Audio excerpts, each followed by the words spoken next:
What is going on, guys? Legit here. Welcome back to the channel. And before we get started, I'm sure you're probably asking yourself, where has this guy been?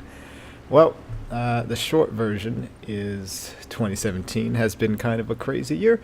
Apart from finishing up school to moving and family vacation, that kind of thing, and basically just life in general.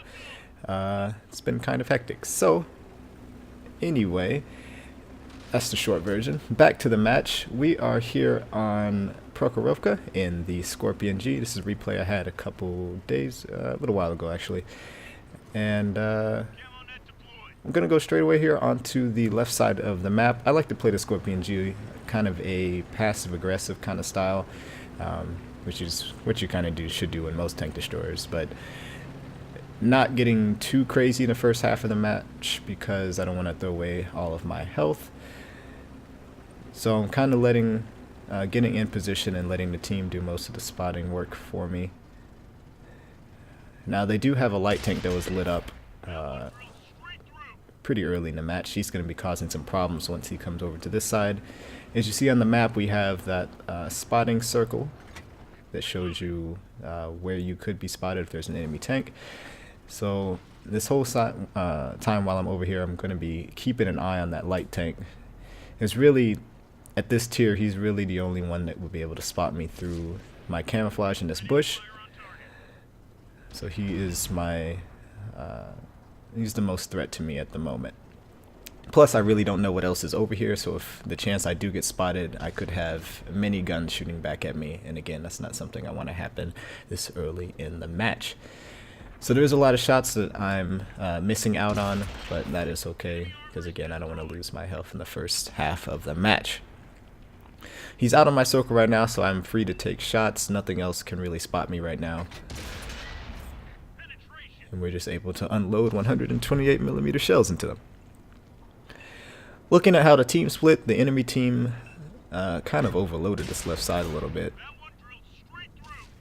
And they're playing a bit too passive, in my opinion. And they're kind of just everywhere.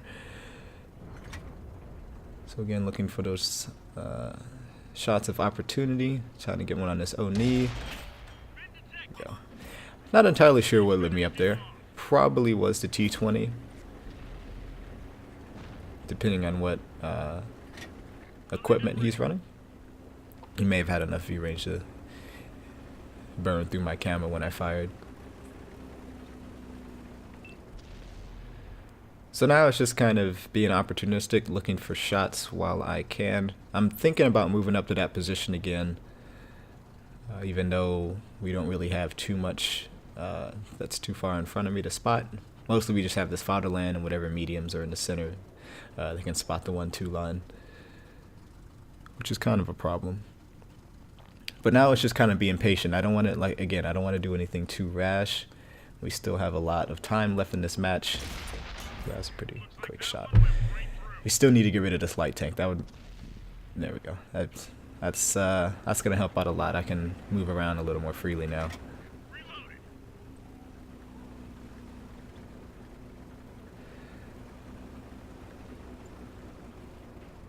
Let's see what we see up here. There we go. Another one deleted. Now we still do have a lot that's over here that's not lit up. We can take out this T20. There we go. Nice. May have been a waste, but you know, his gun still works, so might as well.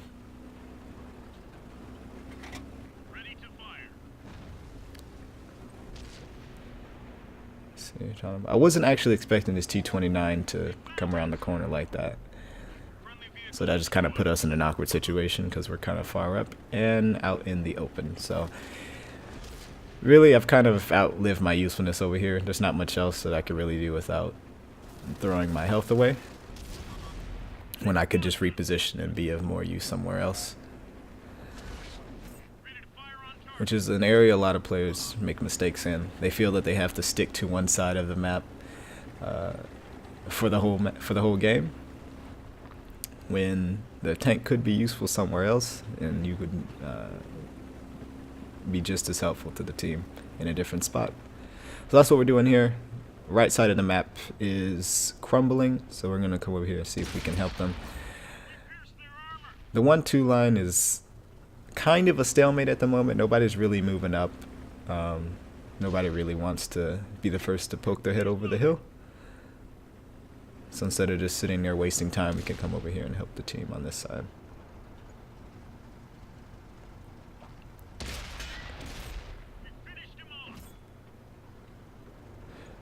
And as soon as we come over here, we completely lost the right side. So it's a good thing that we did come over here, because now we are in a position that we can kind of defend the flag if somebody lights something up for us.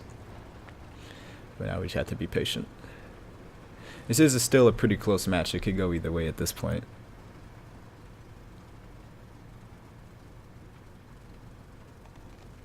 Focus attention here. Of course, as soon as I move. T-34 gets spotted crossing in the open. We pump a shot into the side of him. And I think there was a medium that snuck past us that's on our base now. Ready to fire.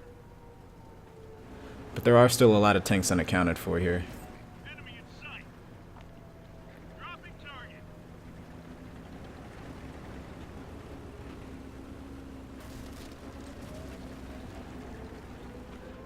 Target locked.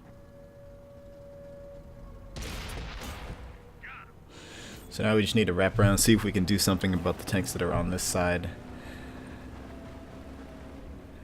Because at the moment we're kind of losing map control. They have the north.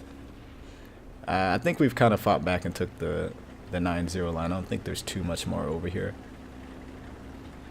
apart from this T-34, so I think we're good on this side. The enemy knows our location.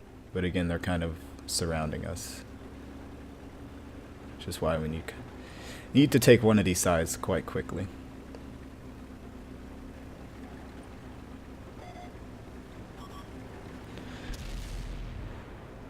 So this is what I was talking about earlier, and that's another reason why you shouldn't use auto aim. But now, since I didn't lose most of my health during the beginning of the match, I have some that I can kind of shed in game here to take out this T-34. And yes, we did our tracks just ate a shot from him, so that's cool.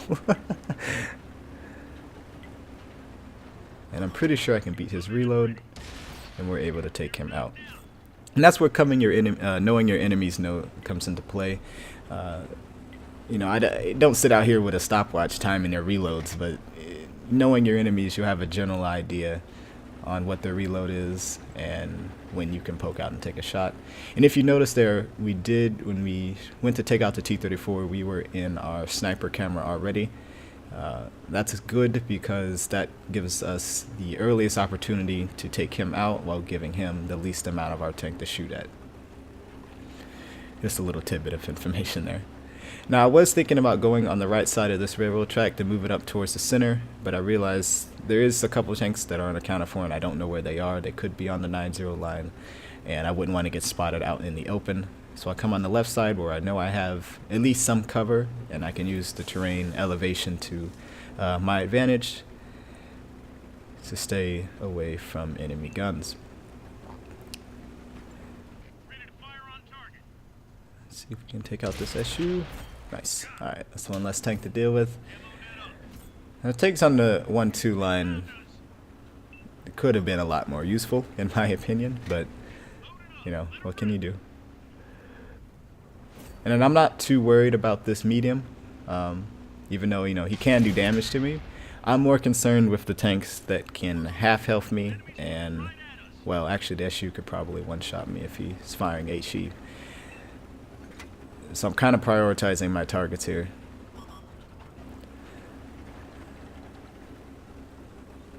I mean, I could go over and, you know, probably destroy that medium, but I'll probably be giving side shots to the SU in the fatherland.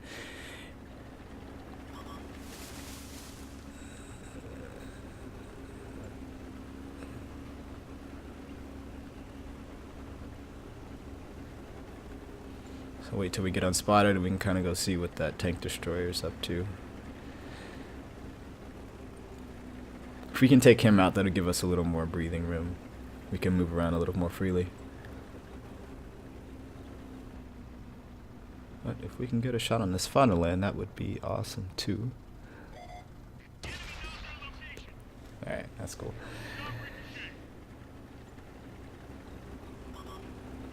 Alright, issue hasn't been spotted, so I'm assuming he's moving around trying to get into position. This medium's starting to work on my nerves. Target locked. They've spotted us.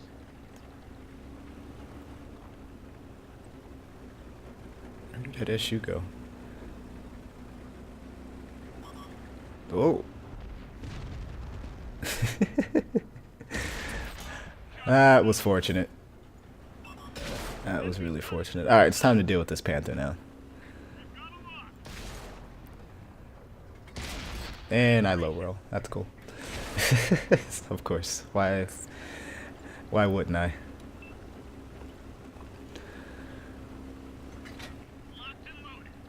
At this point, I'm pretty confident that we can win this. It would take probably... right now, I'm still concerned with which way that fatherland is looking. I'm gonna take a risk here that he's not looking at me.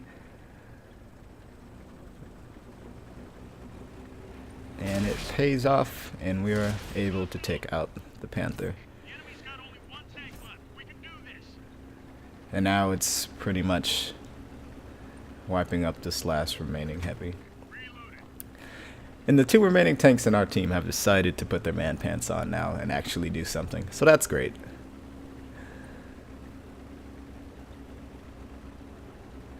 I do still have to be careful because the fatherland could probably finish me off with a slightly average roll.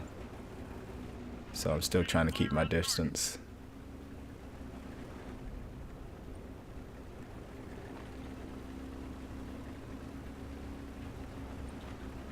Target locked. Flank around behind him, and we're able to get the last kill. Chalk up another win.